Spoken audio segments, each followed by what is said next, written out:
Javiera, Sí, ya puedes, acá estoy. ya estamos Ah, en vivo. bueno. Entonces, Hola, muy buenas tardes. Hoy vamos a dar inicio a este nuevo año que busca contribuir a la discusión de antropología en México y en América Latina. Y para nuestra primera sesión contamos con la presencia de Anaid Sierra, que va a presentar su trabajo. Ella es licenciada en Filosofía por el FES Acatlán de la UNAM, egresada de licenciatura en Antropología Social de la ENA, maestra en Antropología por el CIESA Ciudad de México y candidata a doctora de esta misma institución. Su investigación doctoral aborda los juicios orales de las personas indígenas en conflictos con la ley penal federal en el estado de Oaxaca. Miembros del Foro Latinoamericano de Antropología del Derecho y Grupo Académico Interinstitucional de Estudio y Acompañamiento de los Juzgados Indígenas del Estado de Puebla, promovido por el colectivo Tosen-Yolotzin, ACE. Es autora de varios artículos en libros colectivos. Entre los más recientes se encuentra Justicia indígena y paz comunitaria hacia la descolonización del derecho mexicano, en Raúl Alcalá, Los retos de la filosofía por venir, editorial FES Acatlán, UNAM 2019.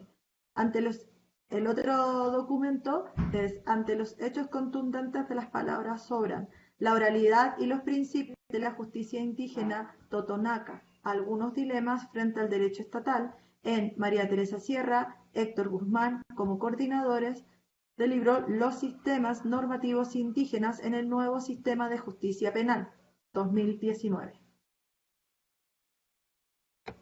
Como presentador principal y diálogo del texto al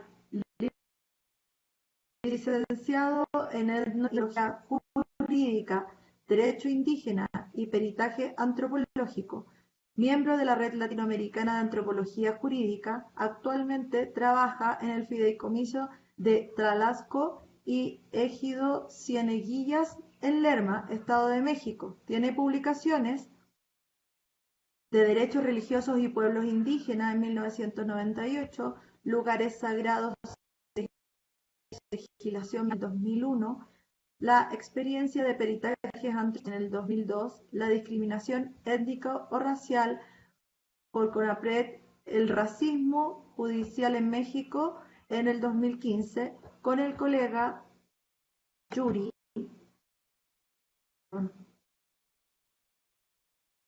sí, Yuri Esclante. Entonces les damos la bienvenida a esta nueva sesión y este nuevo año del SPAD y te damos la palabra, Anaid Sierra, para que comiences. Hola, muy buenos días a todos. Pues nuevamente estamos aquí arrancando el SPAD. Ya casi se hizo tradición que me toque arrancarlo. Y pues nada, les agradezco muchísimo que estén aquí a todos los compañeros del SPAD. Pues yo he aprendido muchísimo y pues esta investigación básicamente pues se ha ido cocinando a lo largo de varios ciclos, ¿no? Que hemos tenido en el seminario.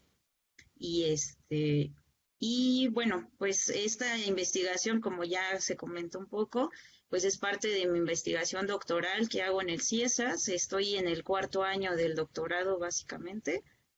Y pues este trabajo que les voy a presentar acá es como una especie de ejercicio en el que más o menos he tratado de cristalizar todo el argumento central de la tesis y pues espero sus comentarios que sirvan para seguir nutriendo esta tesis, ¿verdad? Pues bueno, les voy a compartir unas diapositivas para irle dando un poco de orden a la exposición. Y bueno, el título de este trabajo se titula El silencio como castigo. Notas para discutir la eficacia simbólica del proceso penal oral que involucra a personas indígenas en Oaxaca. Bueno, Como una primera manera de presentarles, ay, perdonen, es que estoy teniendo problemas con las transiciones, déjenme, lo ajusto porque si no va a estar aquí,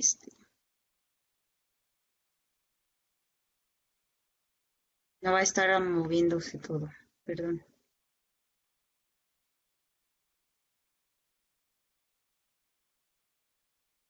Pues parece que ya, a ver.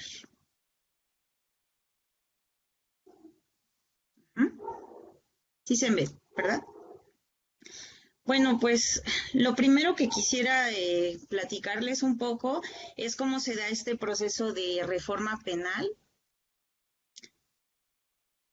Este proceso de reforma penal en México, que pues básicamente inicia en el 2008 y culmina en 2016 bajo esta idea de promesa garantista del procedimiento penal, bajo la idea de que se van a hacer juicios orales de carácter público para juzgar a las personas que entren en conflicto con la ley. Entonces, en ese sentido, pues estamos hablando de un nuevo espacio de encuentro entre los pueblos indígenas y el Estado, de alguna manera. Pues hay que poner mucha atención en esta idea de la oralidad y la publicidad como la nueva cara de la justicia, ¿no? En ese sentido. Para no hacerles el cuento muy largo respecto a esta problemática, pues hemos visto que a partir de la reforma penal hay una emergencia también de modelos locales del nuevo sistema penal. Es decir, hay que esforzarse por no ver Anaí, esta perdón reconfiguración. que te interrumpa, no se ven tus diapositivas. ¿No? Ay, Dios No. mío, perdón.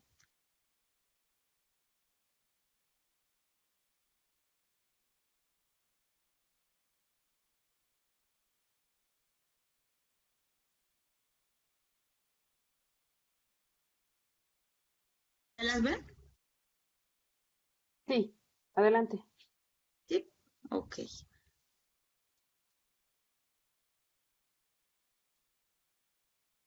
Bueno, les decía que déjenme tantito que tengo que ajustar esta pantalla. Ahí está. Ya. Ajá, les decía que cuando entra en vigor esta reforma penal, pues empiezan a generar nuevos modelos locales de la justicia, ¿no? Porque en el entendido de que una reforma penal pues no atiende solamente a una reconfiguración de las prácticas procesales y de los principios rectores de la justicia, sino que los operadores de justicia también tratan de adaptar esos modelos desde sus propios hábitos judiciales. Entonces, en ese sentido, pues se han generado diversos modelos a lo largo de la República Mexicana y esta investigación particularmente se circunscribe al estado de Oaxaca.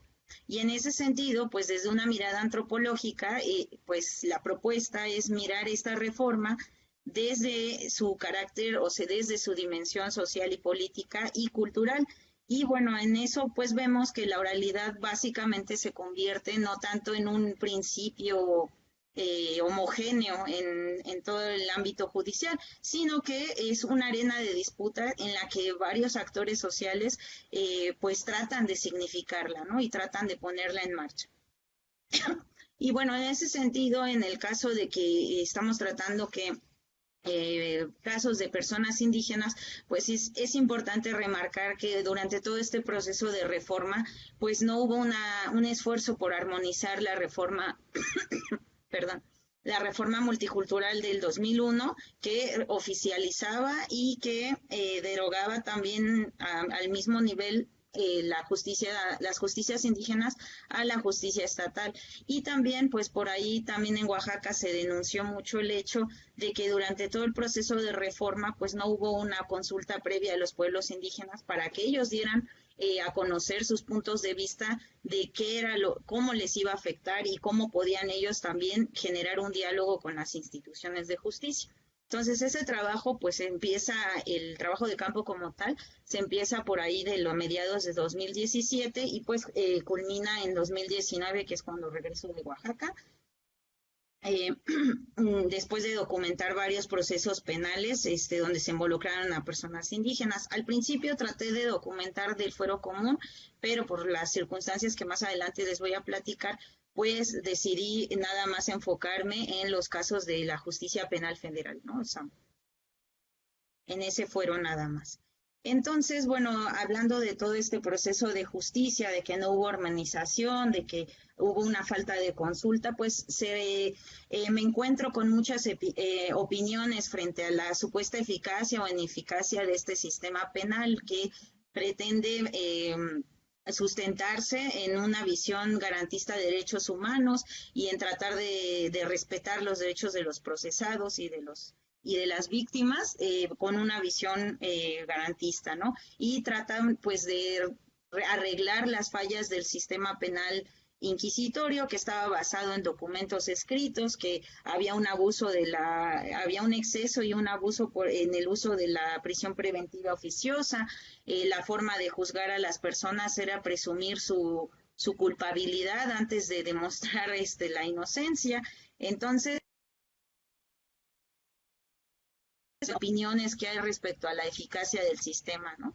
Respecto a esta cuestión de sus nuevos principios rectores, de cómo se reconfiguran las prácticas en torno a esta oralidad, las nuevas atribuciones que tienen los operadores de justicia, porque recordemos que antes, pues, tenían otro tipo de papel los operadores de justicia, los defensores, los jueces, era más bien como la figura esta del juez investigador, ¿no? Que él era el que daba como la pauta final, la fiscalía te monopolizaba todas las investigaciones policíacas alrededor de un proceso penal y pues los defensores no tenían como un papel muy preponderante en ese sistema. Entonces, en este nuevo sistema penal se pretende que lo tengan, ¿no? Que las partes tengan una igualdad para poder presentar pruebas ante un juez y bueno, pues vienen muchos cambios en ese sentido, ¿no? Entonces, cuando yo entro en trabajo de campo, pues me encuentro que la reforma, pues parece ser que no está funcionando conforme a lo que se planteó, ¿no? ¿Por qué? Porque me dicen que los abogados siguen leyendo en las audiencias, se sigue aplicando esta prisión preventiva, se sigue concibiendo el proceso como una forma de castigo y al imputado como culpable, ¿no? Desde el inicio. Entonces también me encuentro con que no hay una las salas de juicio oral todavía no están terminadas, hay todo un desajuste muy fuerte en el Poder Judicial para poder ejercer estas prácticas conforme a lo que se va, ¿no? Entonces, pues eso decanta en que hay una percepción generalizada de que pues no está funcionando, no está siendo eficaz el sistema penal acusatorio. Pero bueno, desde una dimensión antropológica y pues lo que nos interesa justamente es la dimensión social de cómo se percibe esa eficacia o esa ineficacia del sistema penal, lo que trato de ver es cómo entender esta ineficacia o esta eficacia en términos sociopolíticos y culturales, ¿no? Entonces, para eso, pues es importante plantear cómo se está dando esta reforma penal en estos planos, ¿no? Respecto al Estado, pues hay un clima político en el que se da la reforma que está marcado por una fuerte crisis de inseguridad nacional y una falta de legitimidad de las instituciones de justicia frente a la sociedad. Es decir, pues la sociedad en general no cree en el sistema penal porque pues lo ve sumido en las prácticas corruptas, en mucha impunidad, mucha injusticia, entonces pues hay todo un clima ahí de no creer en las instituciones de justicia, ¿no? Y bueno, en el caso del Poder Judicial, pues vemos que hay un esfuerzo muy grande por parte de las instituciones judiciales, una vez que se aprueba esta reforma y que entra en marcha ya a nivel nacional en 2016, pues hay un esfuerzo muy grande por autorrepresentar sus prácticas frente a la ciudadanía, ¿no? Y es entonces como vemos una explosión de productos audiovisuales, y me refiero en general, no solamente los spots que sacaba el mismo Poder Judicial para promocionar la oralidad de estos nuevos procesos penales y ver cómo los acusados cómo interactúan en el espacio judicial los actores, cómo plantean sus por los jueces y demás, pero pues vaya, es importante remarcar que estas producciones audiovisuales pues son idealizadas y hay una dramatización muy fuerte de cómo podrían ser, ¿no? O sea, que realmente no corresponde a cómo se están llevando los procesos penales en la realidad, o al menos esa es como un poco mi percepción respecto a esto, ¿no? Entonces, pues es interesante ver cómo en este proceso de reforma las instituciones judiciales están interesadas en que la ciudadanía se acerque a ellas, ¿no? O sea, emitan un juicio y demás. Entonces, por eso es que hay una sobrerepresentación de estos juicios orales, ¿no? De cómo se están llevando a cabo. Entonces, pues lo que yo propongo aquí para poder estudiar los juicios orales desde una perspectiva antropológica y entender cómo se configura su eficacia simbólica en el plano nacional, pues retomo varios elementos teóricos, ¿no? Por un lado, pues considero que estos juicios orales son parte de una nueva economía del castigo y nuevas formas de representar el poder estatal frente a la ciudadanía. Y en ese sentido, pues vemos que se va a establecer una nueva relación entre el Estado y la ciudadanía, y en este caso particular, entre los pueblos indígenas y el Estado, ¿no? En ese sentido, pues los juicios orales se vuelven un nuevo espacio de encuentro entre el Estado y los pueblos indígenas.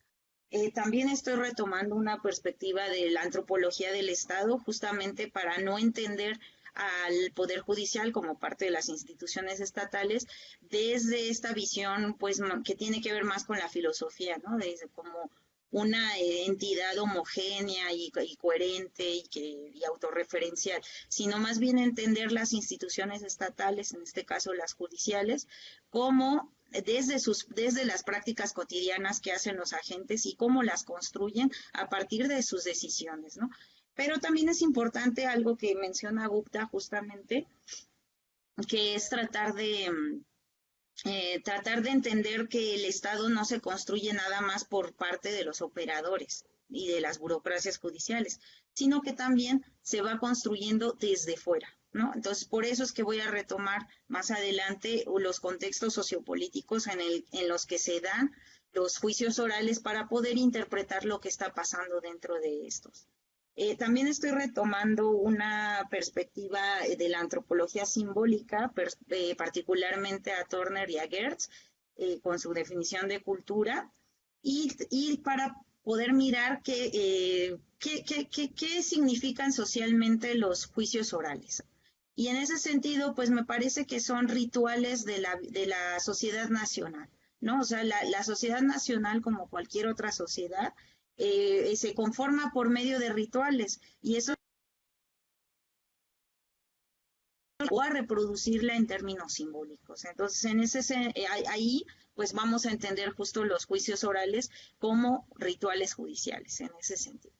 Y también retomo algunos parámetros de la sociología jurídica para poder entender que el derecho y su eficacia pues no nada más se versa en cuestiones meramente instrumentales o procesales, ¿no? Es decir, pues salirnos un poco de esta visión legalista en la que vamos a evaluar al sistema penal por medio de si cumple o no cumple los parámetros del debido proceso, ¿no? Sino más bien pensar cómo podemos medir esa eficacia, pero en términos simbólicos y culturales, ¿no? Si no está sirviendo, si el sistema penal, yo me preguntaba, si el sistema penal no está funcionando o no está siendo eficaz para impartir justicia desde esta visión legalista, puede ser que sí tenga una eficacia simbólica, ¿no? Y bueno, respecto a eso, pues hay que ver también, esto ya no estaba en el texto, tampoco lo retomé mucho, pero tiene mucho que ver con esta relación entre por ahí hay un texto de un abogado que se llama Efrén Rivera, donde él trata de establecer esta relación entre el derecho y el silencio, y él nos plantea que el silencio tiene un papel preponderante para reproducir o para legitimar ciertos regímenes de silencio y ciertos sujetos que son silenciados, ¿no? En este caso, pues vemos que a los pueblos indígenas históricamente se les ha inducido un régimen de silencio impuesto políticamente hablando, porque ellos no pueden ejercer, o más bien las instituciones de justicia ejercen los procesos judiciales en la lengua castellana, siendo que pues en México hay más de 60 lenguas indígenas con sus chorrocientas variantes que existen. Y pues entonces vemos que que aquí podemos medir la eficacia del derecho, dado que, o más bien la ineficacia, dado que es una justicia monolingüe en ese sentido, ¿no? Entonces, por eso es que vemos muchos casos de personas indígenas que son juzgadas y que no cuentan con un intérprete en todo su proceso, no tienen tampoco alguien que les diga o que les traduzca lo que están en los papeles escritos que se manejan en las burocracias judiciales. También vemos que son juzgados sin ninguna pertinencia cultural y demás, ¿no? Entonces, aquí lo que surge como pregunta es de qué manera la oralidad va a poder plantear o va a poder generar un espacio donde se debata una justicia intercultural, ¿no? Y bueno, aquí vemos una de las imágenes idealizadas que les comentaba, de cómo los mismos instituciones judiciales se presentan ante la ciudadanía con la promesa de que todos vamos a poder hablar y ser escuchados en una corte, ¿no? Lo cual con la realidad. Y bueno, esto que ven, estas palabras en rojo que ustedes están viendo, es un eslogan que se genera a partir de la unidad de consolidación del sistema penal acusatorio, y es como se va a estar promocionando las nuevas prácticas del juzgar en este nuevo sistema, ¿no? Y bueno, particularmente en Oaxaca, que tiene que ver con por qué la investigación se hace aquí, es que Oaxaca fue un estado pionero para proponer una reforma penal basada en juicios orales de carácter público. Y también en este estado se conformó más bien un nuevo código procesal penal que sirvió como punta de lanza para configurar el código de procedimientos penales a nivel nacional. Y también otra cosa que es muy interesante del estado de Oaxaca es que los mismos activistas indígenas han tratado de generar un diálogo con las instituciones judiciales para poder significar esas nuevas prácticas que se avecinan con el nuevo sistema penal, ¿no? Es decir, se tratan de disputar qué va a significar la oralidad para ejercer justicia cuando se trate o cuando se involucre personas indígenas. Y bueno, justamente esas son las preguntas que les decía. Y bueno, ya entrando en materia, lo que ustedes vieron en el documento que se circuló por ahí, pues es el análisis de un caso de disputa donde se juzgó a una persona indígena de origen zapoteco, proveniente del Istmo de Tehuantepec, por el delito de sustracción ilegal de hidrocarburos, que comúnmente o coloquialmente se le conoce como huachicol en México, ¿no? Entonces, bueno, lo que yo propongo para entender o para poder interpretar lo que va a pasar en el juicio oral de esta persona, considero que es necesario contextualizar qué estaba pasando en este momento y cómo se está configurando esa eficacia simbólica en un plano político y social más amplio, que es la sociedad nacional. Y bueno, hay que recordar que, bueno, cuando se juzga a esta persona, que es por ahí de 2019, pues estaba ya teniendo sus primeros frutos la supuesta lucha contra el huachicol de Andrés Manuel, que aunque él no la nombró de esa manera, así fue entendida en el plano político nacional, ¿no? Entonces estamos viendo que hay una sobrecriminalización de las personas que empiezan a entrar a este rubro ilegal, e incluso las detenciones se duplican, ¿no? Por ahí se veía que si había un 7% de personas que estaban siendo juzgadas por este delito en el fuero federal, ahora se duplica y ya son un 13.7% que empiezan a juzgar a personas indígenas. Igualmente las condenas también empiezan a dispararse y mientras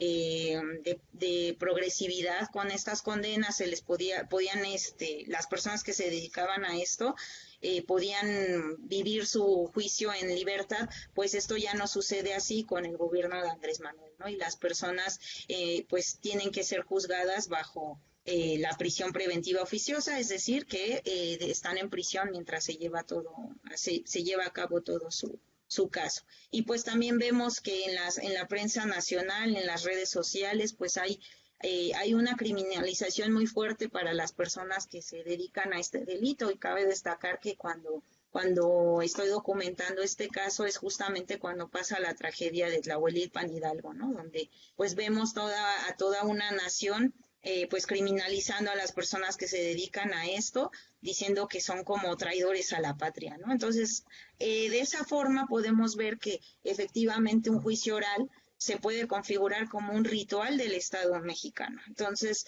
pues vamos a ver que los símbolos y las interacciones comunicativas que acontecen en el juicio oral, pues van a tener sentido solo en función de ese contexto. Y por otro lado, pues también trato de documentar desde esta visión de un juicio oral como ritual, cómo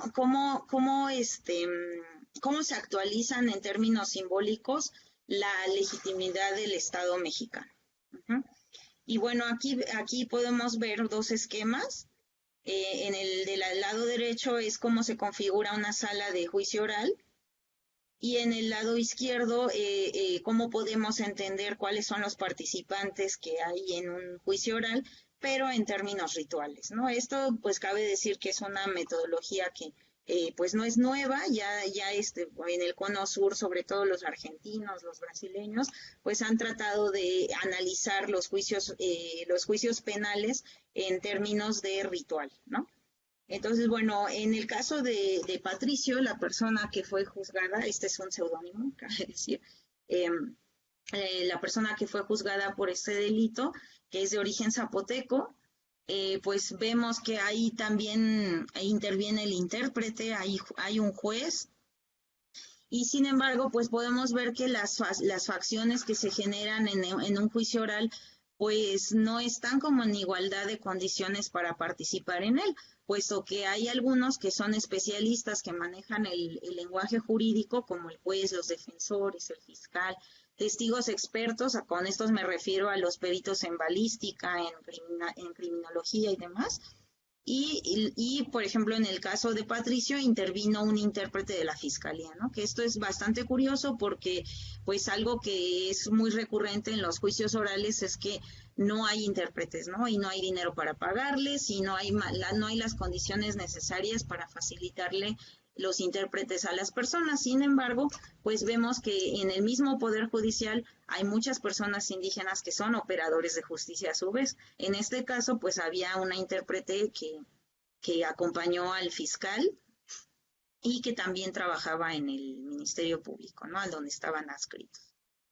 También tenemos acá que la otra facción, que es la defensa, que son las personas que se involucran en la defensa penal del acusado, pues son testigos legos. Generalmente pues son testigos oculares, testigos de carácter, que no conocen cuáles son las reglas del juego en un juicio penal.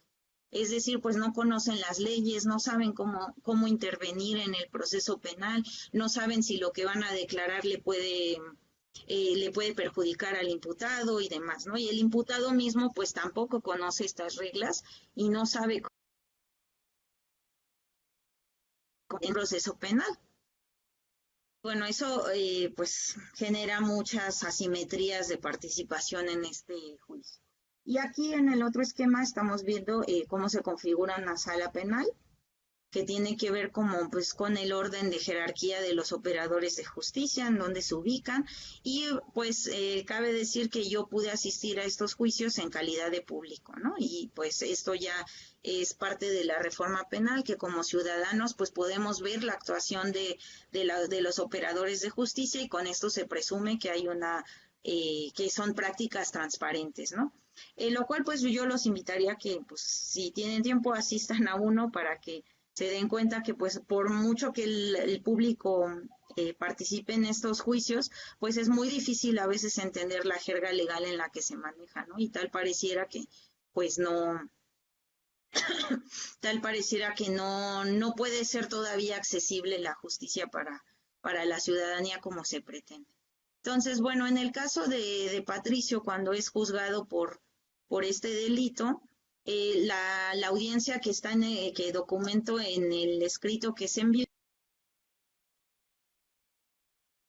porque bueno, si me dedicaba a documentar todo el proceso, pues no íbamos a poder enfatizar estos focos analíticos en los que quiero centrar la investigación. Entonces, bueno, en ese caso, pues nada más es la fase de juicio oral, donde se presume que se van a desahogar las pruebas, se van a dar los alegatos, los argumentos de defensa y de acusación en contra de la persona para que el juez pueda valorar la culpabilidad o la inocencia de la persona, ¿no? Y emita una resolución al respecto. Entonces, bueno, en este caso, pues la defensa de Patricio, y cabe decir que también como medio de prueba puso un peritaje antropológico que trataba ¿cómo se dice? Trataba de demostrar que Patricio pues no podía estar en otro lugar porque él es miembro de una comunidad indígena donde pasa el ducto de Pemex y pues más bien quería denunciar justamente como Pemex pone un peligro inminente al poner un ducto en medio de una comunidad indígena y que por otro lado pues las personas indígenas se vuelven blanco del selectivismo punitivo estatal porque pues al tener que cubrir con ciertas cuotas de eficiencia y de detenciones y demás, pues las personas, sobre todo personas indígenas que solo hablan su lengua indígena, pues son el blanco perfecto para hacer estas detenciones, ¿no? Y en ese caso, pues Patricio lo que hace es denunciar en este juicio oral que él no se le leyeron sus derechos en su lengua, no se le dijo por qué se le estaba acusando y el proceso de detención pues fue sumamente violento, ¿no? Lo cual pues daña incluso los mismos parámetros procesales garantistas que pretende el nuevo sistema, ¿no? Por otro lado, durante toda la declaración de Patricio, que se le dio intérprete y intervino también un abogado defensor que también hablaba su lengua y cultura, pues la Fiscalía hace reiteradas interrupciones en el juicio oral, ¿no? Y todo el tiempo está debatiendo la interpretación que hace el intérprete que viene de una asociación civil y que está asistiendo a Patricio, ¿no? Entonces, en ese sentido, pues vemos que hay como cierto carácter un poco oportunista por parte de la Fiscalía para dañar el caso, ¿no? O sea, en ese sentido, para evitar que la persona indígena se pueda expresar desde su propia lengua y sea entendida en ese contexto. Entonces, pues así se da este caso de juicio oral, en el que se dan estas reiteradas interrupciones por parte de la Fiscalía y pues no se toma en cuenta toda la violencia con la que él fue aprehendido, ¿no? Tampoco tuvo una defensa adecuada previa al juicio oral y esto pues es lo que argumenta su defensa para que pues lo declaren inocente. Sin embargo, la Fiscalía también da algunos argumentos respecto a esta defensa que plantea el abogado que también era de origen zapoteco. Y bueno, él lo que dice es que, que las declaraciones, sobre todo, perdón, se me fue un poco contarles que cuando se da este desahogo de pruebas, se llama a muchos peritos expertos para determinar si el monto de lo que se robó, o sea, es decir, cuántos litros de gasolina se sacaron, bajo qué contexto, se dan todas estas circunstancias de modo, tiempo y lugar en el que ocurrió el delito, supuestamente, ¿no? Y esto, pues, apoya el fiscal en pruebas científicas, en este caso, pues, algunos expertos de seguridad física de Pemex, que declaran cómo fue la detención de la persona, cuántos tambos se encontraron, en qué circunstancias y demás, ¿no? Y bueno, acá, algo que es sumamente recurrente en casos que involucran a personas indígenas es que todo el tiempo están diciendo que la aprehensión se dio en español. Todo el tiempo están diciendo, la aprehensión se dio en español. Se le leyeron los derechos en español. Y eso se hace para sugerir al juez que la persona indígena está mintiendo respecto a su conocimiento o manejo del español, lo cual pues es en sí mismo una violación a sus derechos lingüísticos. La teoría del caso de la defensa, la fiscalía dice que pues esta idea de que Patricio estaba ahí porque era miembro de la comunidad, pues es de carácter oportunista, ¿no? Que esté ahí pues pues es lógico porque pues es su comunidad, pero eso no tiene nada que ver con exculparlo del delito. También dicen que pues no hay ninguna prueba empírica que apoye la versión de los hechos de la detención violenta de Patricio. Él también pues da muestras de que sí tiene manejo del español en medio del juicio oral, porque cuando están declarando los policías acerca de cómo lo detuvieron y pues narrando una detención limpia en la que le leyeron los derechos en español y él entendió perfectamente bien lo que estaba pasando, pues él se enoja y pues dice en zapoteco en medio del juicio oral que eso no fue así, que a él lo detuvieron de manera violenta, que lo golpearon, que lo insultaron y que no le leyeron derechos, que no le dieron una abogada que hablara su lengua, ni tampoco un intérprete y demás. Y pues con esto, pues también el juez se da cuenta que la persona evidentemente sí entiende español, ¿no? Entonces, bueno, en el caso de las declaraciones que dan algunos testigos que vienen por parte de la defensa, que vale la pena decir que era su madre y un amigo, que ellos declaran que pues toda la manera en la que Patricio se desenvuelve en el territorio, qué lugares esos son los que él visita para poder realizar sus actividades diarias, que es pues recoger leña, pastar a unos animales, pescar y demás, pues ellos señalan los lugares donde Patricio generalmente está para hacer estas actividades y que están en el territorio donde se encuentra el ducto de gasolina, ¿no? Esto se hace pues con la finalidad de demostrar la inocencia de Patricio, de que él pues no estaba ahí sacando gasolina del ducto, sino más bien pues estaba llevando a cabo sus actividades cotidianas. Pero como ya les conté, pues la fiscalía cuando hacen declaración estos testigos, pues la fiscalía todo el tiempo los está interrumpiendo, diciendo que está mal la interpretación que hace el intérprete que viene por parte de la defensa y demás. Entonces, pues estos testigos pues terminan dando una declaración que no del todo se entiende, ¿no? Y que no apunta hacia la inocencia de Patricio. Entonces, pues la fiscalía argumenta en sus alegatos de cierre justamente que estos testigos pues fueron poco convincentes, ¿no? Y que tenían un montón de contradicciones. Incluso hay una persona que también declara que él estaba sacando la gasolina de ahí y que Patricio no tenía nada que ver con la sustracción del hidrocarburo, ¿no? Pero pues por esta cuestión de las interrupciones y de los silenciamientos, pues no pueden vertir un testimonio que sea del todo coherente a la luz del juez, ¿no? También dicen que en este caso, como les conté que se interviene, que la defensa pone un peritaje antropológico para demostrar que Patricio es una persona indígena, que él está ahí porque pues ahí desarrolla su vida y demás, pues la fiscalía considera que aquí no tiene nada que ver la cosmovisión del imputado, ¿no? Porque no es ninguna excluyente del delito y que él sí habla y entiende español. Aquí es bien importante destacar que la defensa para nada dio un argumento de excluyente de delito.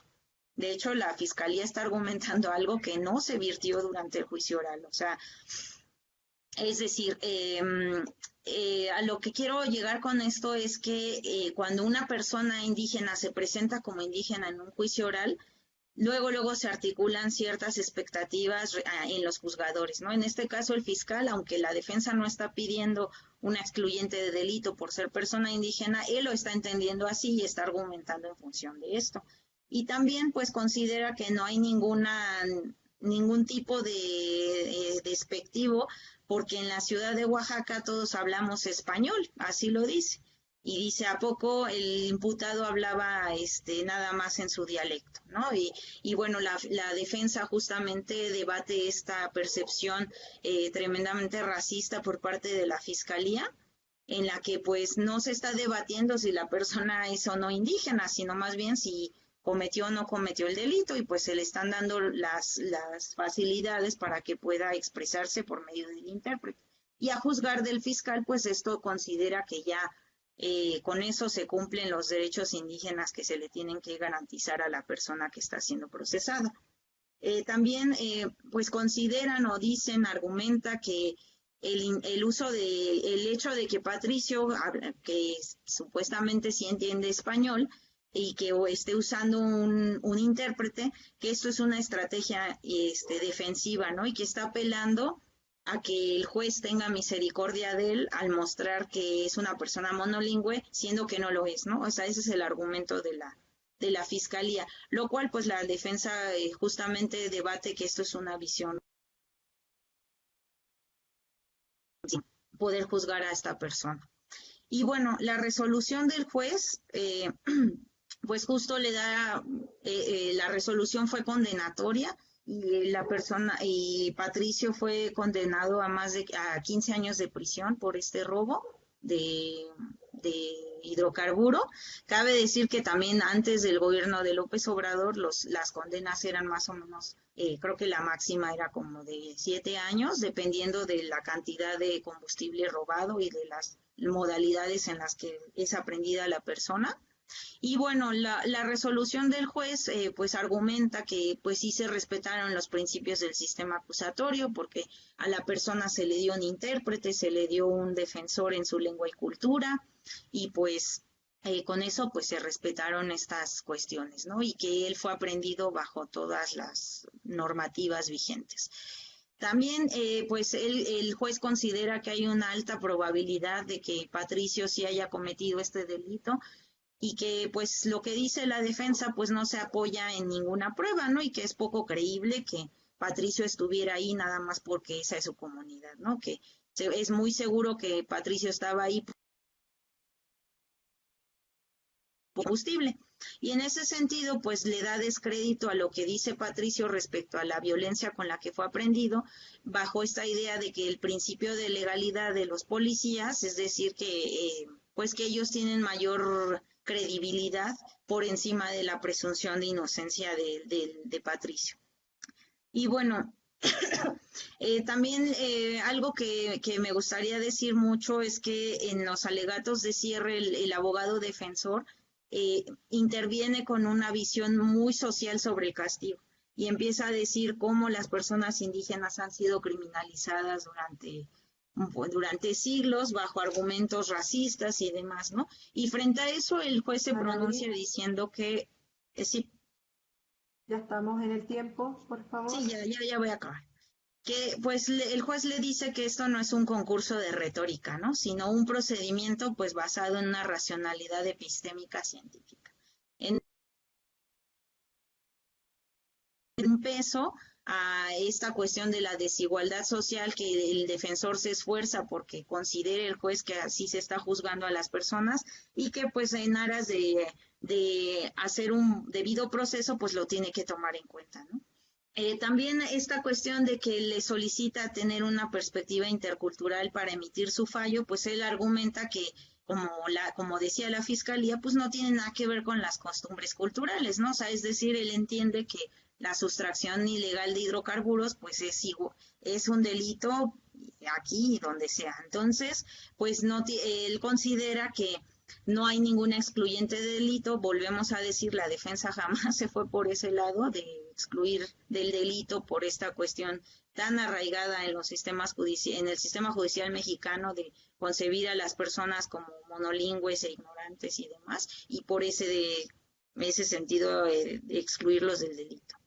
Y bueno, lo que dice el juez es que pues Patricio sabía perfectamente dónde estaba el ducto y eso lo hace pensar que efectivamente es culpable, ¿no? Y que no tiene nada que ver que él sea indígena, que él mismo percibió que Patricio entiende el español y pues en ese sentido le está dando la razón a la fiscalía cuando ellos dicen que presentarse con un intérprete es como apelar a la misericordia, ¿no?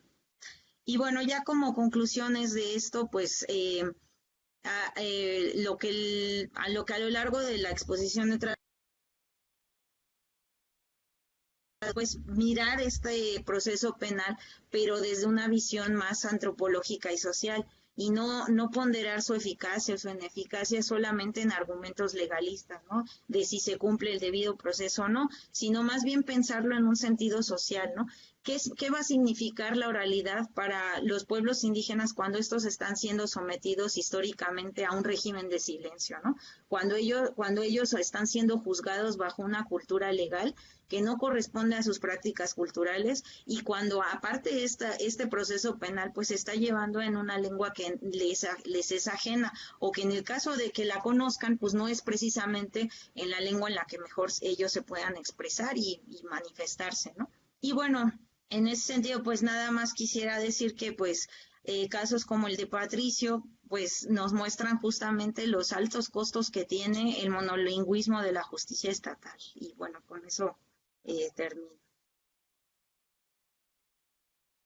Muchas gracias, Anaís, por tu presentación, por compartirnos tu trabajo, tu experiencia y mostrar también parte de la evidencia empírica que se puede encontrar en este escenario, lo que contribuye de manera significativa al análisis del tema. Ahora voy a dar paso y voy a dar la palabra a nuestro colega, que también aprovecho de darle la bienvenida, acaba de incorporarse dentro del equipo coordinador del SPA. Muchas gracias por participar activamente en esta primera sesión. A Yuri Esclante. Bienvenido, Yuri, y adelante con tus comentarios. Hola, buenas tardes a toda la audiencia, a la visible y a la invisible. Antes de comenzar, nada más confirmar cómo se me escucha, porque luego hay fallas de equipo. ¿Todo bien?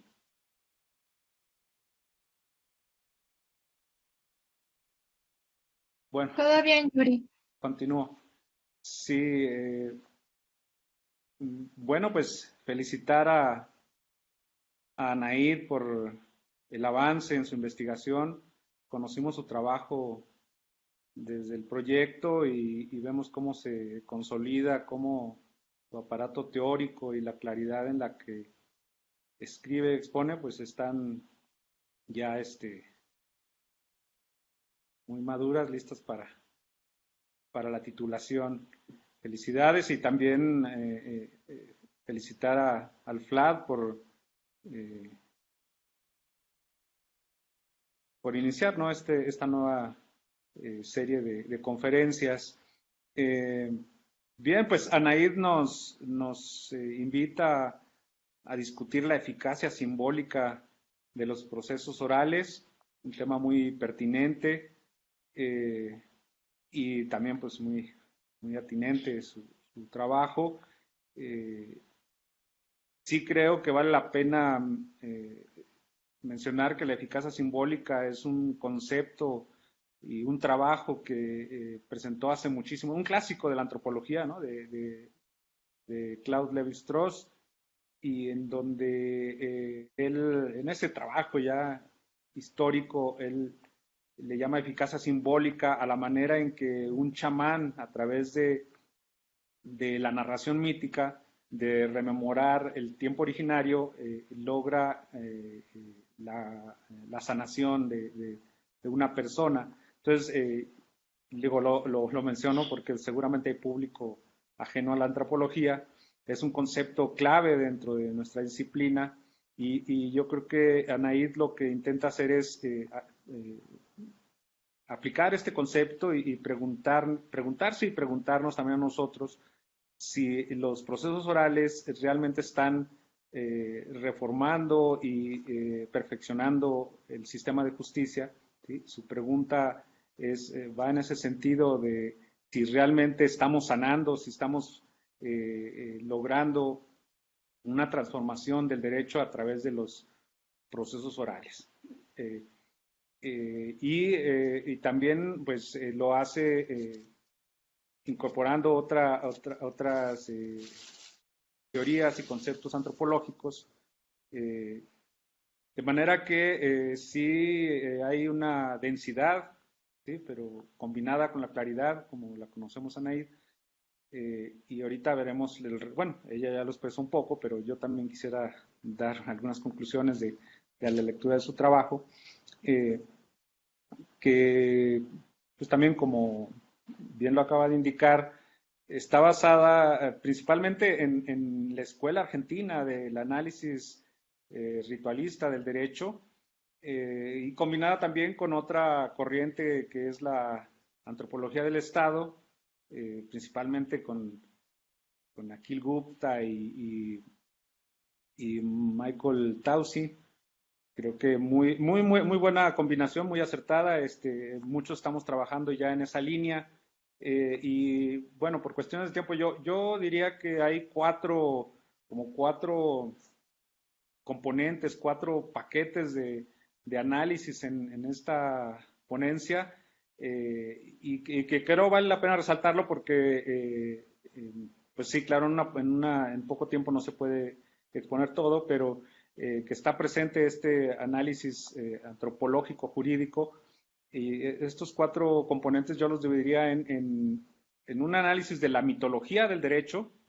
Ese es el primero. El segundo, los usos y costumbres del derecho que se desprenden de estos nuevos procesos orales, la ritualidad del derecho y la simbolización del derecho. Creo digo, insisto, espero no ser repetitivo, pero creo que aunque en el artículo y en el trabajo lo expone, en este momento no lo hizo de manera tan enfática. Pero bueno, mi primer comentario es que creo que sí vale la pena ser muy claros,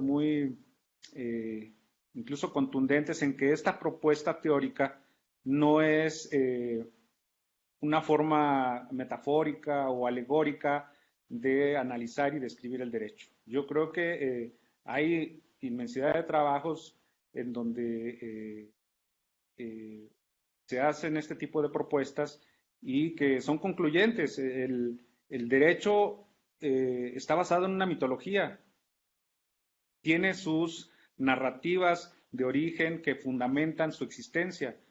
O sea, no es retórica, para usar este concepto que también anda ahí ahora en los juicios orales, no es retórica. El derecho está fundamentado en mitos y bueno, podemos referirnos por ejemplo al trabajo de Peter Fitzpatrick, que es un clásico también al respecto, y el derecho se fundamenta en esta narrativa de origen que lo distingue de otras formas de derecho, de derechos primitivos, de derechos rudimentarios. Entonces, yo creo que en esta primera parte de su trabajo, a eso apunta la investigación de Anaid, a decirnos que los juicios orales han creado una narrativa y una mitología para sostenerse en esta nueva modalidad, bueno, le han llamado ahora a esta reforma judicial, ¿no?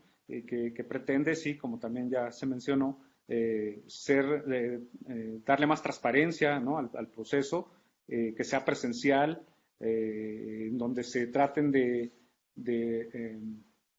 nivelar, ¿sí?, los poderes que existían en el anterior sistema y bueno, esa es la propuesta mitológica, ¿no?, que hace el nuevo aparato judicial.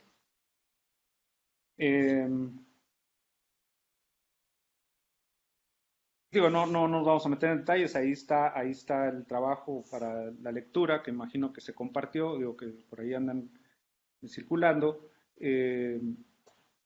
Ahí nos explica la procedencia de estas reformas, que tiene que ver también con un proceso global, con procesos también internos de crítica a la forma en que se ejerce justicia en el país, y que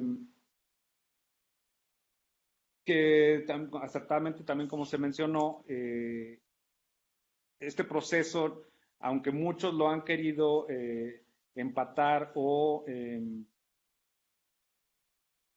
como lo quieren asociar a un avance también en cuanto a derechos indígenas, creo que son dos cosas muy diferentes. Aquí no hay lugar para entrar en detalles, pero sí hay que entender que obedeció a otro tipo de necesidades y requerimientos que tienen que ver sobre todo con esta globalización del derecho, apuntando también a una eficacia de que tiene que ver con no solamente su legitimación, sino también para adecuarse a los procesos globales económicos y políticos, ¿sí? Entonces, sí, en esta parte del trabajo de Anaída ella nos dice, bueno, es suficiente con cambiar las normas, con cambiar incluso las formas para que tengamos un avance en la impartición de justicia y en este caso en el desarrollo de procesos penales. Pues sí, ya vimos cómo sí tiene muchas deficiencias, pero antes de esa conclusión, precisamente Anaíd nos describe un poco y nos platica, por favor, ahí cuando llegue a los 20 minutos me dicen, nos platica cómo no es suficiente con el cambio de normas y de las formas, sino que también la justicia, y aquí en un análisis muy urdiano y también de Gupta, ¿no? nos insiste en que el derecho no es únicamente las normas, las instituciones, los procedimientos, sino que hay una cultura jurídica, una cultura pública en donde hay factores internos y externos que influyen en su transformación. Y creo que eso lo resalta muchísimo Anaíd al señalarnos que no solamente, insisto, no solamente se deben de tomar en cuenta los cambios internos del derecho, sino también el contexto social, político, en donde se desarrolla el juicio, ¿sí? Creo que pues uno de estos elementos es el que se acaba de comentar, de cómo el mismo contexto social y político va creando los ilegalismos, ¿no?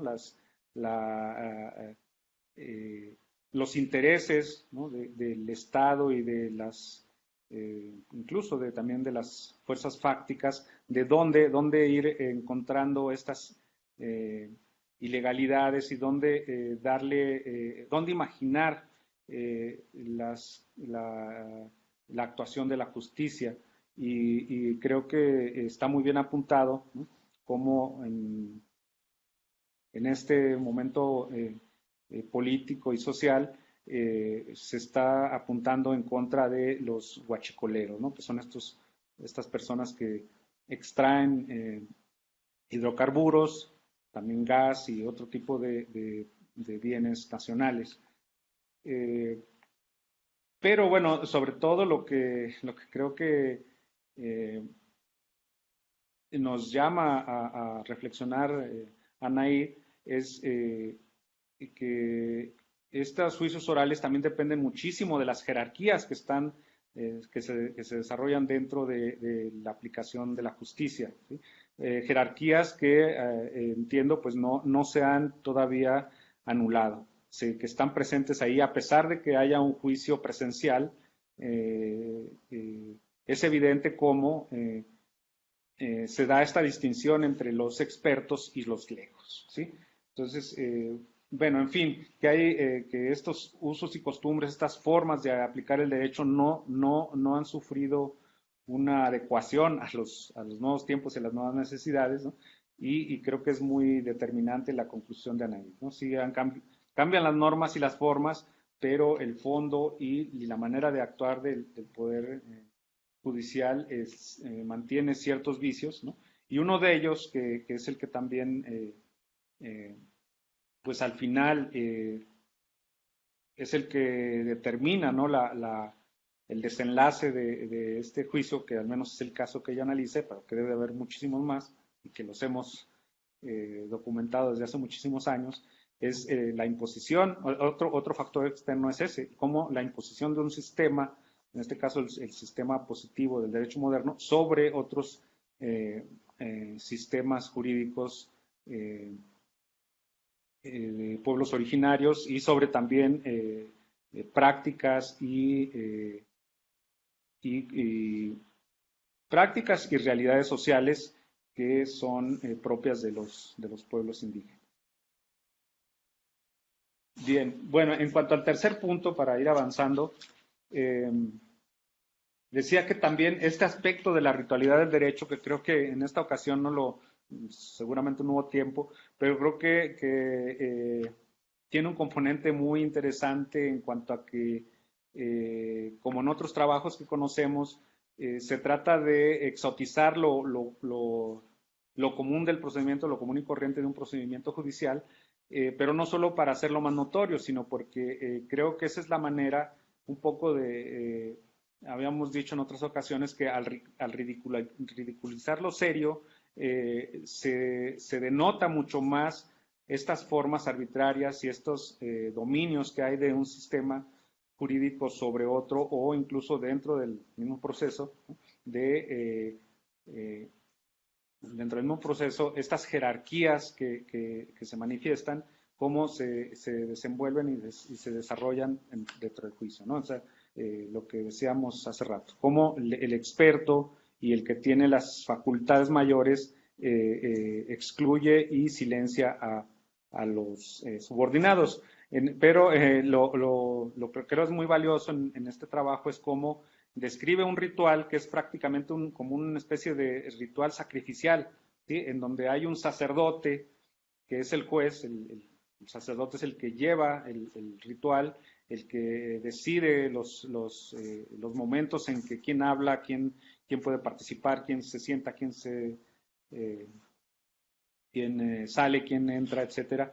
Donde existen también hechiceros, que son estos abogados, fiscales, que con la magia así de sus pruebas, la magia incluso de la misma oralidad, cómo desarrollan el discurso, un discurso experto y sabio sobre el discurso de los legos y de los profanos, ¿no? Entonces, esta parte es muy interesante, está muy bien construida, vale la pena analizarla porque al final, pues sí, se convierte en eso, en un rito sacrificial, ¿no? Ella lo llama un infiel, ¿no? Un foráneo, un extranjero prácticamente, ¿no? Que no tuvo idea ni de cómo llegó a este proceso penal. Aquí me recordó mucho también toda la obra de Kafka, sobre todo en el proceso y en otros trabajos como de la colonia penitenciaria, ¿no? De cómo, que es una de sus conclusiones muy interesantes, cómo el mismo proceso estigmatiza, cómo el mismo proceso castiga al profano, ¿sí? Kafka decía que era el procedimiento, el mismo procedimiento ya es una sentencia, ¿sí? Desde el momento en que pues el momento en que invaden tu vida privada, te privan de tu libertad, estigmatizan y al final pues condenan, ¿no? tu cuerpo, tu vida, ¿sí? Entonces sí, ese es un aspecto creo muy apropiado, ¿no? De analizar el derecho para llamar la atención y no solo llamar la atención, sino como decíamos hace rato, dejar en claro que eso es lo que realmente sucede, ¿no? Son rituales en donde lejos de liberar o emancipar, ¿no? Terminan estigmatizando y terminan degradando a las personas. Y bueno, y para concluir en el último punto, por lo regular, pues sí, así es el tiempo y la exposición, luego no queda bastante tiempo para llegar a conclusiones, pero sí creo que incluso en el mismo trabajo, a lo mejor este sería un señalamiento, ¿no? a la forma en que se presentó la ponencia y la exposición.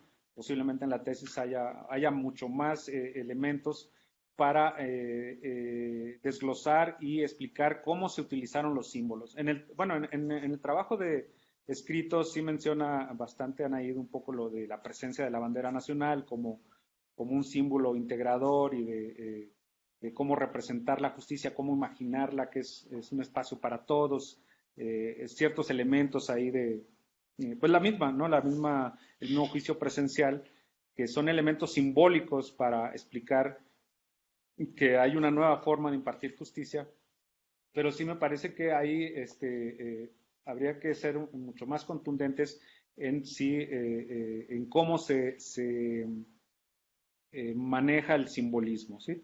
Hay,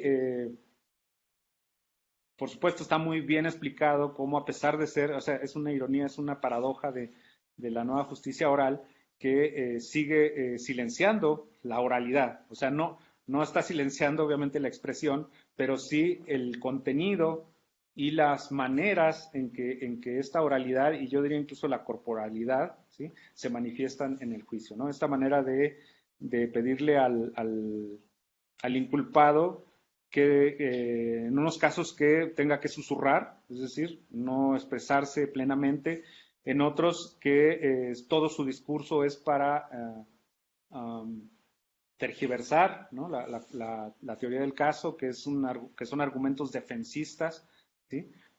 Bueno, entre paréntesis, yo también veo que hubo una defensa también bastante deficiente, ¿no? Porque, no sé, hay que llevar testigos de otra calidad, no familiares, pero bueno, ese es un tema aparte, ¿no?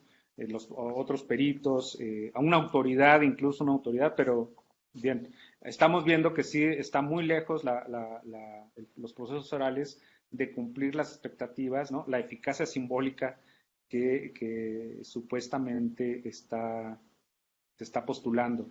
Más que una eficacia simbólica, yo diría que estamos viendo una falacia simbólica, ¿no? En el sentido de que para la justicia, con que exista un traductor, ya está incorporada la interculturalidad, cuando para mí el traductor, claro que es un elemento central, es otro agente que puede empoderar a los participantes, pero creo que un aspecto es el aspecto procesal y técnico de la traducción y otra cómo incorporar, ¿no? Los saberes y las experiencias que se transmiten en la oralidad. Entonces aquí queda clarísimo que, ya con esto voy terminando, que la justicia excluyó totalmente y silenció, ¿sí? Como dice Anaí, silenció el componente sociocultural, ¿sí? Del contexto en que se encontró al acusado.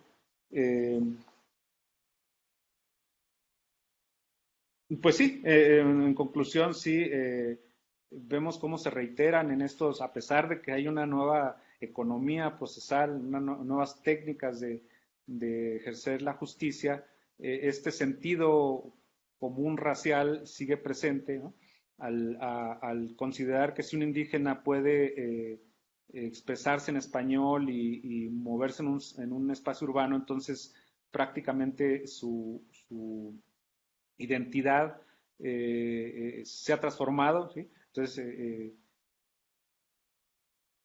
reiteramos, ¿no? Que para la justicia un indígena tiene que ser el indígena que es monolingüe, el indígena que anda de guarache, ¿no? El indígena, es el indígena permitido, ¿sí? El que es sumiso a las normas y no aquel que puede transitar por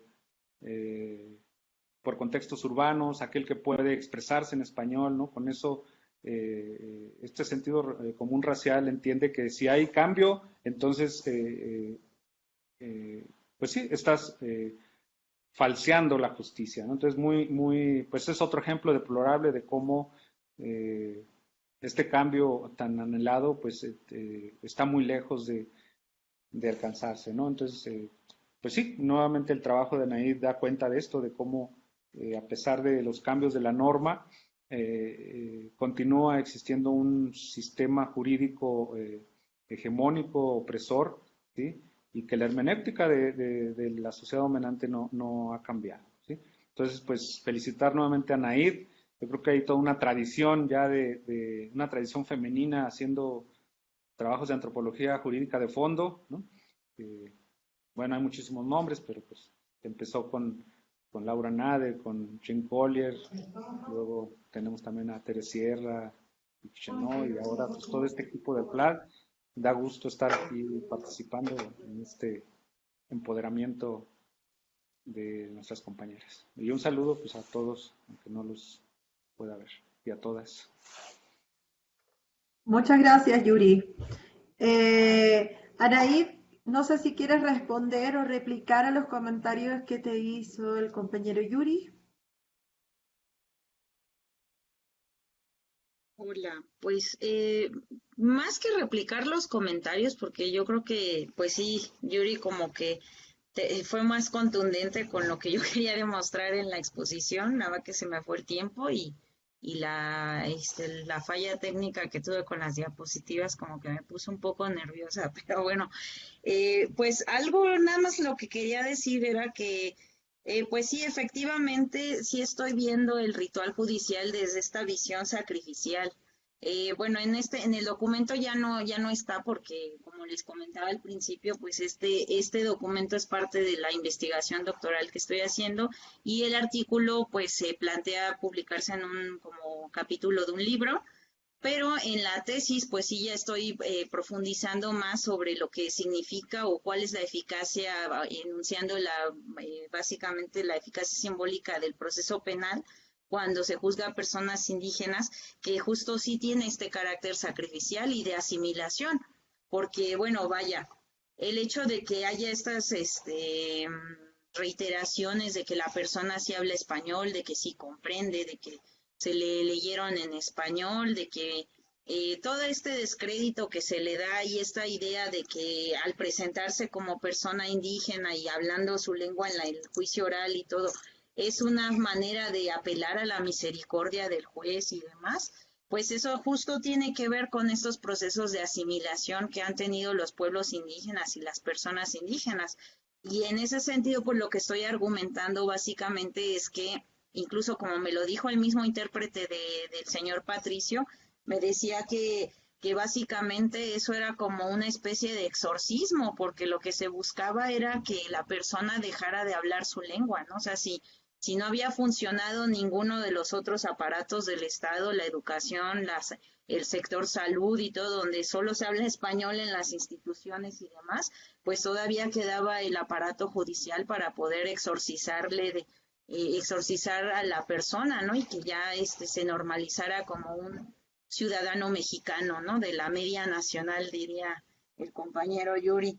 Y sí, o sea, también estoy viendo que pues ya exploro un poco la parte de la dimensión de chivo expiatorio que tienen todas estas personas que son juzgadas en un contexto sociopolítico como el que se manejó, ¿no? No, obviamente que al ser una persona indígena, pues se le juntaron más desventajas frente al juez, pero estos procesos que están juzgando a los llamados o mal llamados guachicoleros, pues es algo muy generalizado. O sea, creemos que con meter a la cárcel a 1,000 personas que están popoteando los ductos de Pemex, pues se va a acabar con la corrupción y todo eso, ¿no? Y justo eso tiene que ver con esos aspectos mágicos del Estado que nos mencionaba Yuri, ¿no? Con esta mitología que subyace en el derecho y esas creencias de que, pues, por llevar a la cárcel a muchas personas, pues ya estamos resolviendo un problema mayúsculo, ¿no? De esa envergadura. Entonces, en ese aspecto, pues el documento se centró más como en la parte ritual del proceso y no tanto así como en los efectos que tenía esto, ¿no? Pero bueno, esa es una parte como que se está trabajando más en la tesis. Y bueno, otra cosa que también había que comentar es que este caso, pues sí fue como muy, ese tipo de casos, así como lo plantean, de que tenga defensor bilingüe, de que tenga intérprete, de que incluso haya un perito antropólogo que esté dando un dictamen a favor de o en su defensa, pues no es lo usual. De hecho, pues el caso de Oaxaca es muy específico, que es donde por medio del activismo indígena, pues se ha logrado que garantizar este derecho al intérprete y aún así, pues no se ha logrado cristalizar, puesto que no se les garantizan las condiciones laborales óptimas a los intérpretes para poder ofrecer ese servicio. Y lo mismo está en el aspecto de que forman parte como de una especie de hechiceros profanos de ese espacio, al no pues al ponerles estas ideas de que pues tenga que ser susurrada la intervención y no se puedan ni siquiera grabar en los videos la intervención del intérprete para que ellos mismos puedan también evaluar su propia actividad como funcionarios judiciales, ¿no? En ese aspecto. Entonces, el caso de Patricio, pues sí, fue un caso muy especial y realmente el hecho de que se aventaran a irse a juicio es algo pues inusual. Generalmente lo que me contaban los defensores era que en casos como el de Patricio, que habían sido aprehendidos en flagrancia, es decir, que los agarraron cuando estaban supuestamente cometiendo el delito, pues muchas veces ya no hay mucho que hacer en la defensa de la persona, o sea, no, lo único que queda pues es tratar de apelar con el fiscal para llegar a un trato y que la condena sea menor o que se atenúe. Entonces, eso también estructura mucho las expectativas en cómo el juez va a emitir su resolución y los argumentos que va a vertir el fiscal, ¿no? O sea, si ya de entrada sabemos que la persona, o está ese prejuicio de que la persona ya fue aprehendida cometiendo el delito, pues ya hay muy poco que pueda decir el defensor a favor del imputado. Sin embargo, en este caso, pues es muy interesante cómo el mismo acusado y el defensor quieren hablar en la corte, ¿no? Y bueno, ese es un supuesto mío, no lo hablé directo con el imputado, pero yo creo suponer que justamente él, bueno, algo que sí me dijo su defensor era que el señor no quería limpiar su nombre ante su madre, ¿no? Entonces, por eso es que se arriesgó al juicio oral en vez de aceptar un acuerdo o un procedimiento abreviado en el cual pues le iban a dar una condena de la mitad del tiempo que va a cumplir ahora, que es de 15 años, ¿no? Entonces, pues sí, o sea, hay muchas vetas que se pueden analizar en casos como este, pero hay varios patrones que se pueden detectar en la mayoría de los casos donde la persona imputada es indígena. Y en ese caso, pues es esta reiteración a negar su identidad cultural diciendo que sí habla español, diciendo que le leyeron los derechos, y así como muchos casos que me tocó documentar, los fiscales ponían el énfasis en eso. Entonces, tal pareciera que el juicio no se trataba de demostrar o no demostrar si la persona había cometido el delito, sino más bien si era o no indígena, ¿no? Y si en función de eso se le podía juzgar bajo esta misericordia, ¿no? Bajo esto que dice el abogado, que presentarse como un indígena ante una corte es querer apelar a la misericordia de los juzgadores del Estado, ¿no? Entonces, pues sí, hay un montón de cosas que quisiera decir y añadir hacia lo que expuse para que se pudieran aclarar varios puntos, pero bueno, quisiera más bien que hubiera como si quieren ya plantear las preguntas para que más bien en función de eso pues yo pueda como abonar más información. Ok, muy bien. Llegó una pregunta a la página del FLAT de Óscar Jiménez Vega, donde plantea que desde la antropología del derecho, ¿qué más se pudo o debió aportar el defensor de Patricio para tener una defensa adecuada?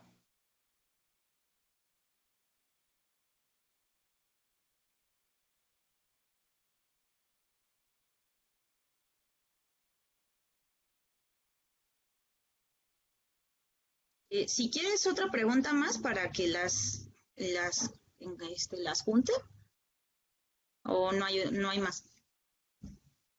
Sí, Entonces, desde la página del Facebook del FLAT está la pregunta, bueno, el comentario de Alfredo Alfaro que dice que está la posibilidad de hacer de brindar asesoría para si quieren llevar el caso a juicio de amparo, ¿no? Pro bono. Ese es un comentario. Y una pregunta respecto, elaborada por Antonio Eduardo, que pregunta si el juicio se llevó a cabo en la capital de Oaxaca o en otra ciudad. Por su parte, también está la pregunta de Óscar Jiménez, que dice, también coincide con la anterior, y pregunta, desde el punto de vista antropológico, ¿qué más pudo o debió aportar el defensor en la defensa adecuada de Patricio? Iván Manuel Soria bueno, es un poco larga, dice, si el imputado es considerado culpable y la defensa no busca la inocencia del mismo, ¿qué finalidad legal tiene la argumentación de la parte defensora al resaltar su carácter indígena y la violación de los derechos a la cual fue expuesta? Por otro lado, me gustaría preguntar Perdón, que, se me cortó, ya no te escuché esta última. ok, dice, ¿qué finalidad legal tiene la argumentación de la parte defensora al resaltar su carácter indígena y la violación de derechos a la cual fue expuesta? Por otro lado, me gustaría preguntar que al ser un delito federal, el imputado es mandado a un penal de máxima seguridad y si es el caso, dentro del penal existen áreas de personas consideradas indígenas. Comenta, creo que su carácter indígena no lo libró de la condena, pero las formas en las que se lleva a cabo el proceso legal muestra la falta de conocimiento antropológicos del mismo. ¿Qué propones para solucionar los vacíos legales de los procesos orales, no solo cuando se trata de personas indígenas? Por ejemplo, los juicios orales relacionados con abuso sexual. Si quieres comentar esas preguntas, Anaí.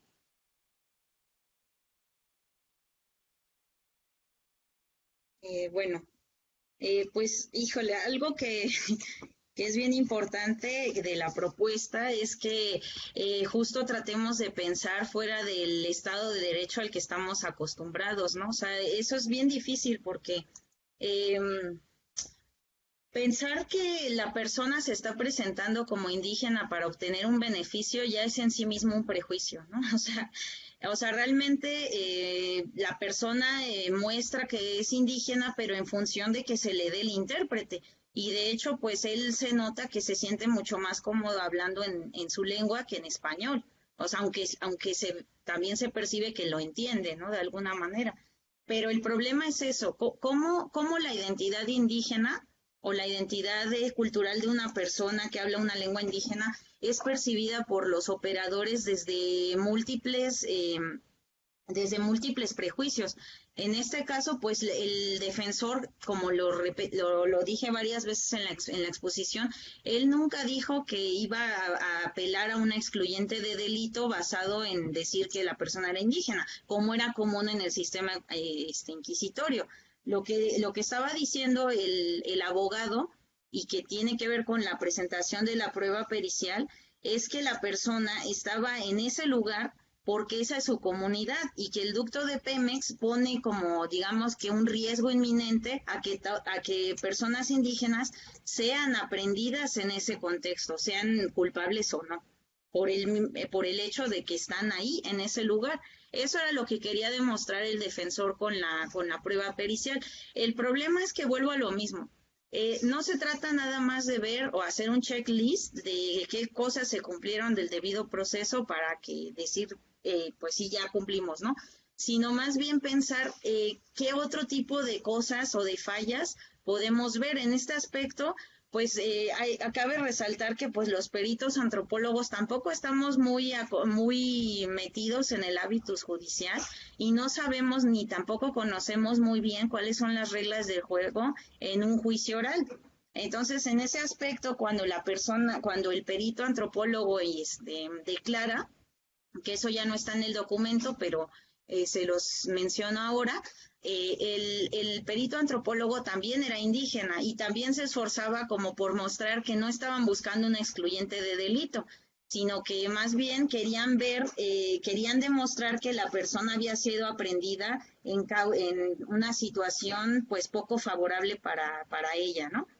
Entonces, el problema es que cuando surgen estos interrogatorios en el juicio oral, pues es muy difícil que personas que son ajenas al espacio jurídico, como peritos, antropólogos y demás, pues den una declaración que vaya a funcionar a la defensa legal del imputado. Entonces, sí enfrentamos muchas desventajas respecto a eso, ¿no? O sea, es necesario conocer justo cuáles son como las expectativas de un juez, cómo va a lo mejor vislumbrar un poco cómo el juez va a leer ese caso, ¿no?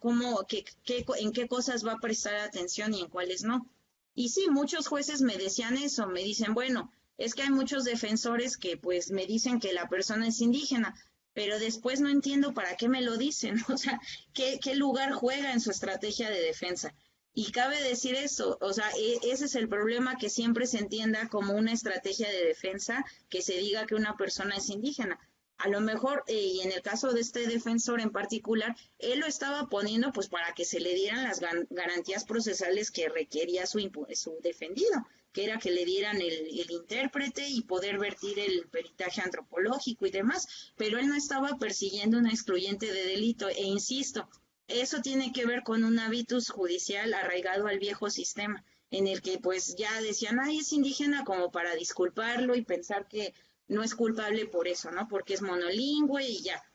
Y también tienen la idea de que quieren, de que los jueces tienen la idea de que los defensores plantean que es indígena para tirar el caso por la cuestión de que no se les leen los derechos en español. Y sin embargo, pues no necesariamente es así, o sea, sí puede decantar en una aprehensión ilegal o que viola las garantías de la persona, pero eso no quiere decir que pues desde ahí se deba de leer o no la culpabilidad de la persona. Y bueno, el caso sí fue juzgado en la capital de Oaxaca, en San Bartolo Coyotepec, que es donde está la delegación de Oaxaca, pero repito, la persona fue aprehendida en el istmo de Tehuantepec, ¿no? Entonces, bueno, ahí, y de ahí pues fue trasladado al penal de Miahuatlán, que es donde actualmente sigue cumpliendo la condena, hasta donde supe, porque pues mantuve contacto con su abogado defensor y también pues intentó meter un recurso de apelación y demás, y pues que apoyáramos a algunos antropólogos para replicar este peritaje, pero en función, pero pues digamos que con una estrategia más trabajada, pero pues desgraciadamente el imputado decidió que quería un abogado privado, pues ya están tratando de conseguir uno, ¿no? Y entonces ya no supe si se pudo hacer o no, e incluso el caso pues ya lleva más tiempo. Y bueno, algo que preguntaban sobre esta cuestión de desde la antropología qué se puede aportar, pues justo allá con compañeros de la Asociación de Cepiadet, pues lo que hicimos fue hacer un taller donde los operadores de justicia nos contaran desde su experiencia como defensores, como jueces, como intérpretes, cuáles eran como las principales los principales obstáculos que enfrentaban cuando estaban en un juicio, ¿no? Y pues de ahí lo que tratamos de ver eran no cuestiones que estuvieran arraigadas a lo legal, sino más bien que tuvieran que ver con cuestiones más prácticas como el uso del espacio, por ejemplo, ¿no? O sea, los intérpretes se quejaban mucho de esta parte, que decían que pues ellos pues se sentían como extraños en un espacio así, porque no eran tratados de la misma manera como trataban a los abogados, luego ni agua les ofrecían, ellos tenían que estar ahí todo el proceso, y por ejemplo el caso de Patricio duró horas, y duró como aproximadamente semana y media, todo el desahogo de las pruebas, y solo tuvo un intérprete sin relevos. Entonces imagínense lo que es estar haciendo una interpretación para una persona en esas circunstancias, ¿no? Mientras los abogados defensores y demás pues tienen otro tipo de facilidades con el uso del espacio, con sentirse cómodos con qué decir, qué no decir, etcétera, ¿no? Entonces, y pues el antropólogo ni se diga, ¿no? O sea, no estamos acostumbrados, pero para nada, para que se nos hagan preguntas tendenciosas en las que seguramente vamos a caer, pues inocentemente al tratar de defender a una persona. Entonces, pues ahí hay mucho que reflexionar justamente sobre cosas que tienen que ver con los aspectos más sociales y cotidianos de la práctica de justicia, y no tanto así con debatir como desde las estrategias legales que podemos argumentar que no. Algo que sí hay que pues esforzarse muchísimo en debatir es justo esta idea, ¿no? De plantear que, y pues yo lo he visto mucho con los abogados en Oaxaca, sobre todo los defensores bilingües, que ellos se esfuerzan muchísimo por decir que la fiscalía está teniendo argumentos racistas a la hora de presentar sus alegatos y demás, pero estos no son como que no son del todo escuchados por los jueces, no son del todo comprendidos. Dijo el fiscal, ¿no? La persona dijo que trabajó aquí en Oaxaca y pues ¿a poco aquí hablaba su lengua? No, pues claro que sí sabe español, o sea, y los defensores se esfuerzan por decir que esas son tratos racistas que pues involucran una perspectiva pues no del todo favorable para que juzguen a la persona. Sin embargo, vuelvo a lo mismo, o sea, yo creo que es un trabajo cotidiano que no nada más se va a hacer al interior de las instituciones de justicia. Esos significados de esas prácticas también se debaten en el espacio público, ¿no? Justo en el decir, pues en el cuestionarnos si es bueno que se esté juzgando a personas indígenas bajo una justicia monolingüe. Y en ese sentido, pues respecto a las recomendaciones, pues vaya, yo no soy experta legalista en esto, pero yo diría que una de las cosas que sí son fundamentales es ampliar esta cuestión de que efectivamente las personas indígenas puedan acceder a su propia jurisdicción, es decir, que se prepondere que sean juzgadas bajo sus autoridades locales, independientemente de los delitos, ¿no? Y que se haga pues un mejor diálogo con las instituciones estatales para poder negociar en qué momentos estos casos pueden ser llevados por la justicia estatal y en qué momentos los puede llevar la justicia indígena, pero en una relación simétrica, no así de desigualdades, ¿no? Que reproduzca este tipo de visiones, ¿no? También, pues, cuando se han interpuesto recursos como estos de pedir la declinación de competencias con base en el artículo 2, que pues reconoce la competencia indígena para juzgar, pues desgraciadamente los fiscales también argumentan que pues eso va a facultar solapamientos, ¿no? Que la justicia indígena, suponiendo que la justicia indígena no tiene la capacidad de juzgar y de hacer justicia frente a casos pues como este, por ejemplo, ¿no? Y otros más que ha habido. Entonces, bueno, no sé si con eso respondo las cuestiones que tienen. Gracias. Ahora le vamos a dar la palabra a Héctor Ortiz, que quiere intervenir. Adelante, Héctor.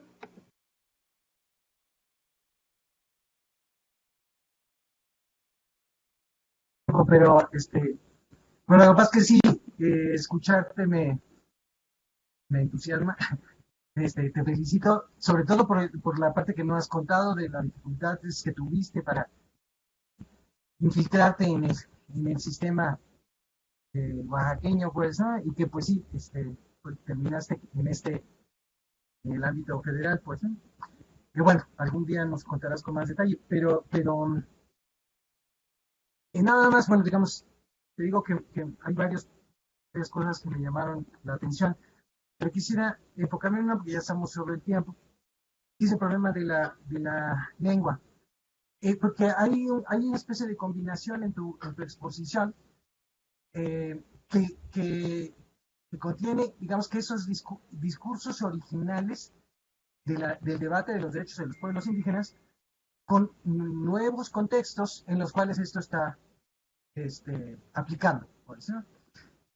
Entonces, sí, me parece que la pregunta no es si tienen derecho al traductor, que para empezar, yo ya he señalado que no existe tal cosa, lo que existe es el derecho a expresarse en la lengua propia, ¿no? Y para lograr ese derecho está el traductor, ¿pues? O si lo que debemos estar discutiendo ahorita, más bien, es cómo ocurre la transición entre el modelo anterior inquisitorial y el nuevo modelo adversarial.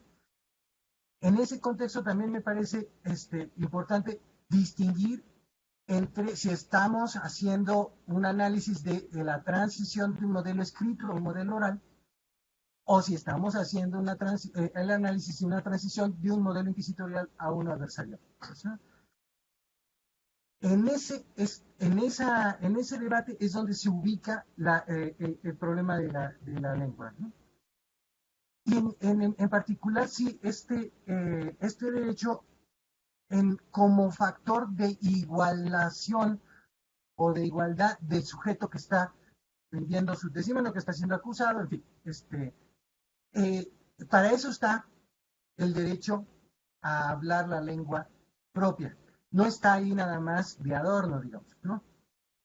No es ahí para que se vea bonito, pero en realidad al final empieza a ser ese problema. Por eso digo, ¿cómo está afectando este elemento el proceso de transición de un modelo al otro? Digo proceso porque se supone que ya terminó, pero en realidad lo que no termina de cuajar son las culturas jurídicas.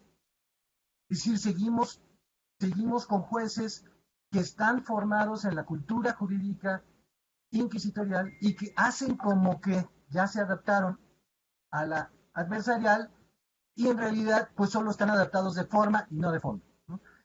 Y en ese punto está lo que tú estás señalando, que es el problema de que en realidad no se entiende para qué diablos sirve el intérprete y para qué diablos sirve el antropólogo y para qué digamos, en qué sentido es que ha cambiado la forma de debatir, no el derecho en principio, sino la estructura administrativa. Pues, ¿no? Sí, en ese punto también me parece que al final aquí lo que hay que también ver es en qué sentido la norma se cumple o no se cumple en términos administrativos, si se cumple solo en términos formales o se cumple también en términos administrativos de tal manera en que se modifica el procedimiento y no simplemente se pues palomea, digamos, el derecho, pues, ¿no? Pero en fin, pues espero que podamos platicar en algún otro momento, pero eso era lo que me llamaba la atención.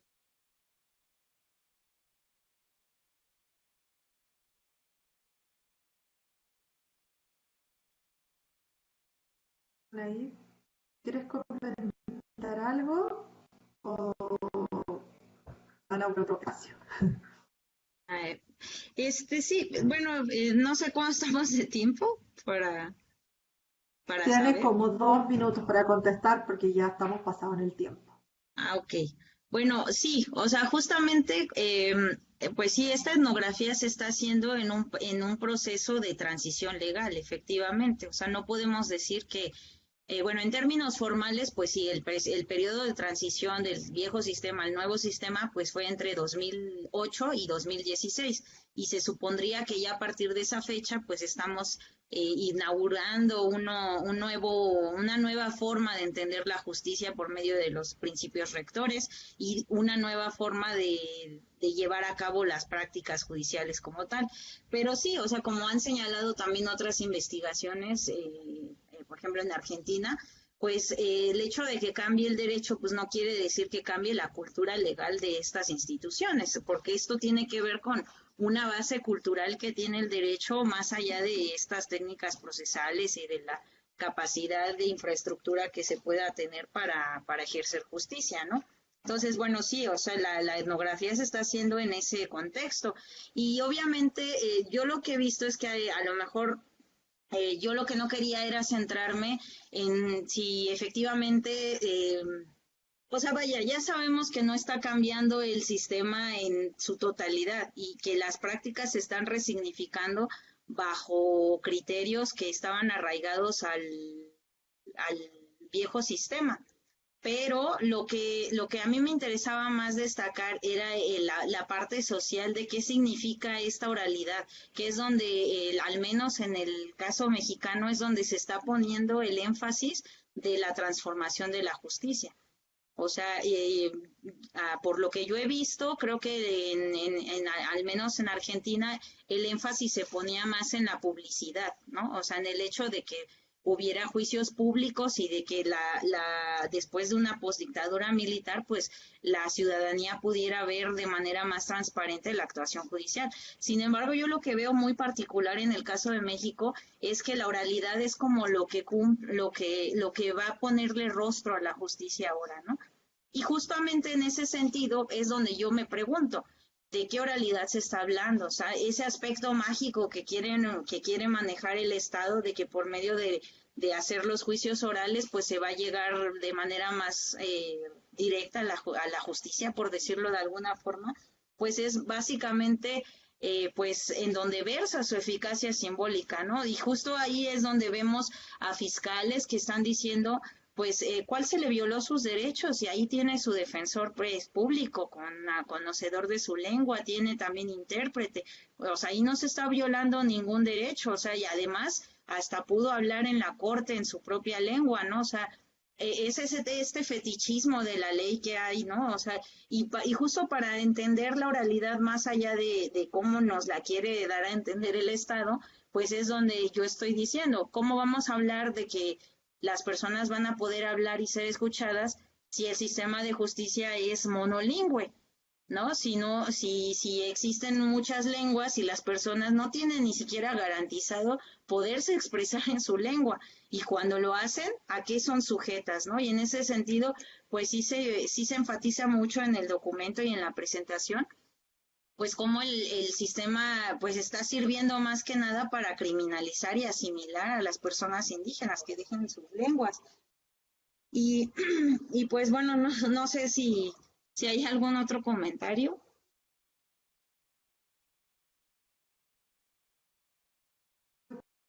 Pero sí,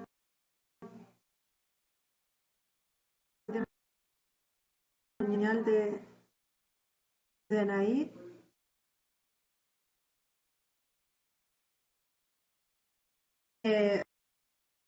Muchas gracias por el trabajo y la participación de todos. Vamos a dar por finalizado,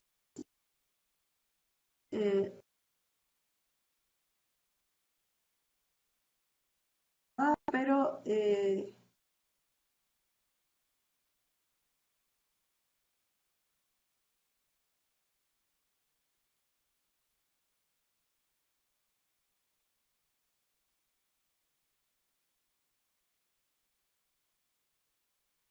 Javiera, tuvimos problemas para escucharte, pero bueno, nada más agradecer la participación de todos y todas, principalmente a Nair y a Yuri, y nos vemos en la próxima sesión del SPAT.